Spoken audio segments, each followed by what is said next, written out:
Okay, so hey guys, I decided to make Sanori some homemade food for her.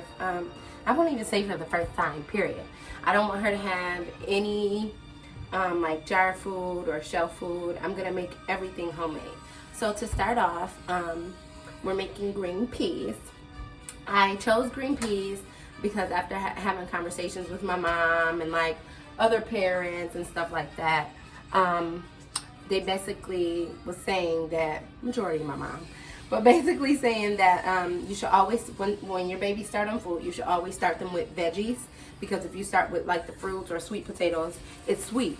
So once you try to go from like a sweet to a veggie, you know, that's not so sweet, you know, it's basically like a gap. They're not really gonna like the veggies because they're used to the sweetness. They're used to the apples, to the bananas, to the sweet potatoes, the squash, etc. So we're gonna start with sweet peas. I did not get the process, but all I did was take a can, or not a can, but a bag of peas. I would say fresh peas, but when it's frozen, it's not fresh. But they were fresh peas, and you know, frozen over time, whatever. So I took a bag of frozen peas, and I just I put some water in it, and I let it sit on it or cook on the stove for a while until they were soft. And so that's where we are now. At this point, I'm gonna take my cooked soft peas, put them in my Oster blender. So it's gonna go in this cup. We're gonna blend them up to make them a puree. So scoop some of these bad boys in here.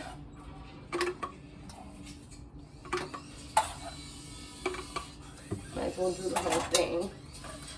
Try to do it without spilling the peas.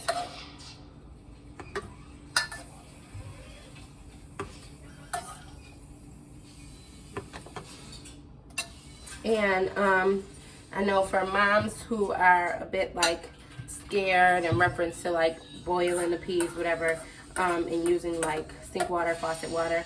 I use faucet water. It's just like if you were going to purify their water and you use faucet water, then let it boil or let it steam. Same exact situation. So although I use faucet water for the peas, you know, the water cooked when the peas were cooking. So that is fine. Now, if you are one of those parents and it's like, no, I'm absolutely not using sink water, faucet water, then, you know, use like their purified water. Or when I make her bottles, because I'm not breastfeeding anymore, I use infant water. So this one specifically I got at Aldi's, but you can get infant water anywhere. They're like 79 cents to $1. So pour the rest of the peas in here.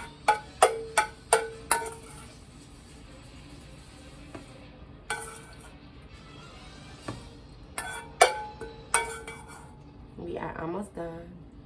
Almost done, almost done.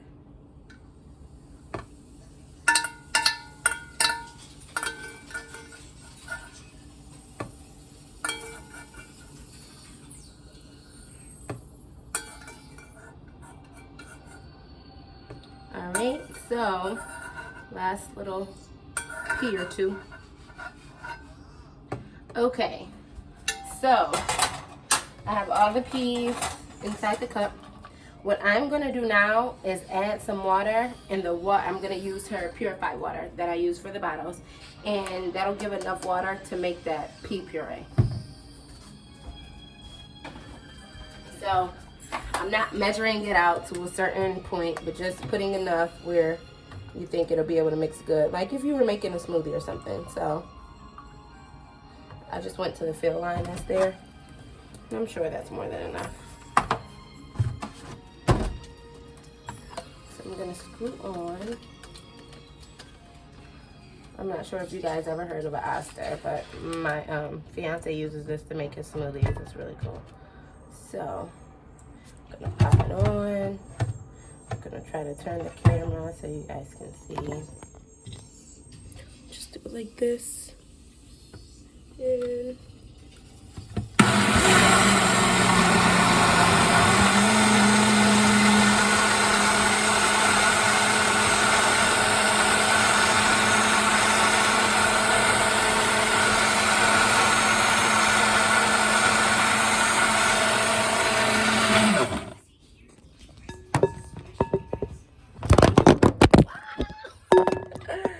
that's what happens when you try to do extra stuff.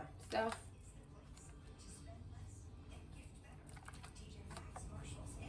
it's juicy.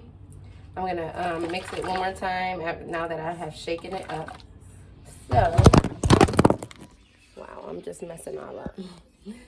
Okay, so the same thing. Pop that thing on.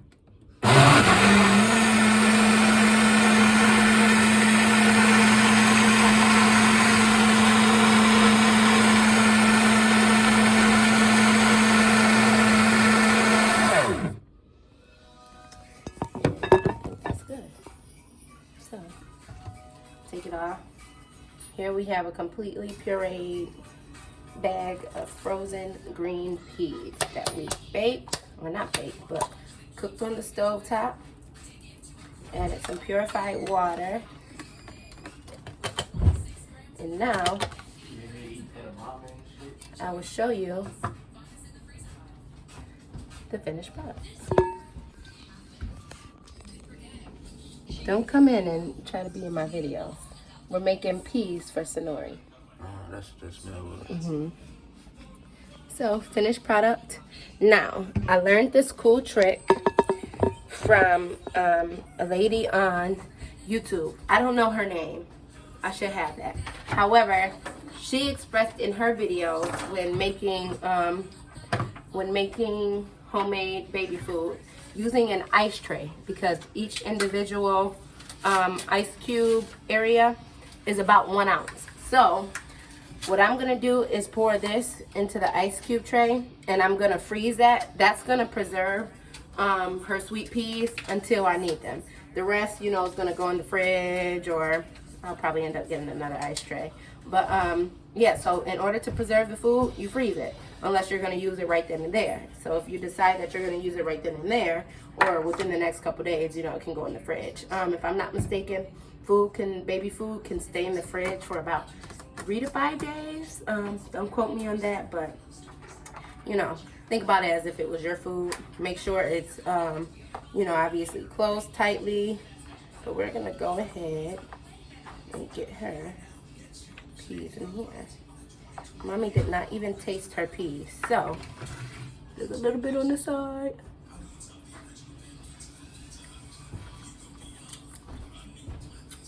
Tastes like water and peas to me. Make sure you do not add anything to your baby's food. I don't care how bad you feel like they need some seasoning, something. Babies do not need anything other than the food and water. See, what? Get out of here. Food and water. When she wakes up, gonna let her try it. Not gonna lie, this is her first real baby food, but I did give her a strawberry yesterday, and when I took the strawberry, she screamed. So hopefully she does good with peas and water. We are almost done.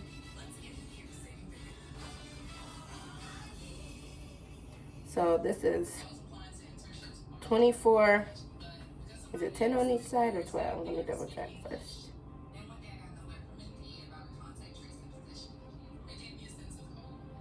Okay.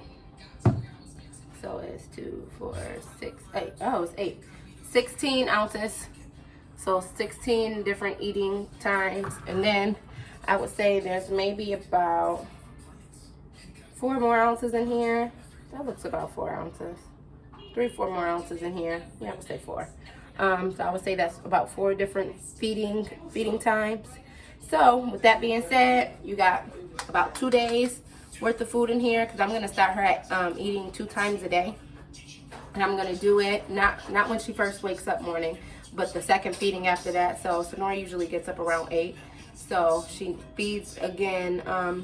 Honestly, it depends on her day. So if she gets up at 8 and she eats when she wakes up, or 8 or 9 o'clock, then her next feeding probably isn't until early afternoon, so maybe around 12. So this will be her 12 p.m. food, and then I'll feed again closer to dinner time, so maybe her 8 p.m. feeding. That's usually when she goes to bed. That's when she gets tired. But I learned that, you know, if we kind of push it off, she'll sleep entirely through the night. If we don't push it off and she goes to sleep at 8, she won't wake up again until about 4. But then she wants a bottle and then she wakes back up at 8 a.m. So it just depends on how you want to do it. But I'm only going to start with 2. So it's 16 here, 4 here. What is that, 20? So that gives me 10 days worth of feeding out of one bag of peas. So 1 bag of peas, which was like what, $2 at the most. I don't even think it was full $2. We shop at Aldi, so but maybe about $2 at the most. And I got 16, pretty much 16 jars, or let's say, or not 16 jars, but 20 feedings. I think it's usually about 2 ounces in those jars, or 1 ounce, whatever. Either way it goes, I have 10 days worth of feeding for my daughter for $2. So that's what it is. I'm gonna go ahead and freeze the rest of her food. We're gonna start with this and see how she reacts, and I'll give you guys some updates.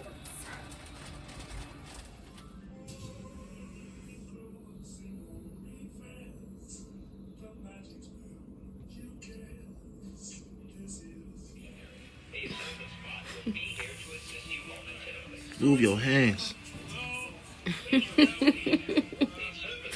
You trying to feed yourself already, girl? You like some peas?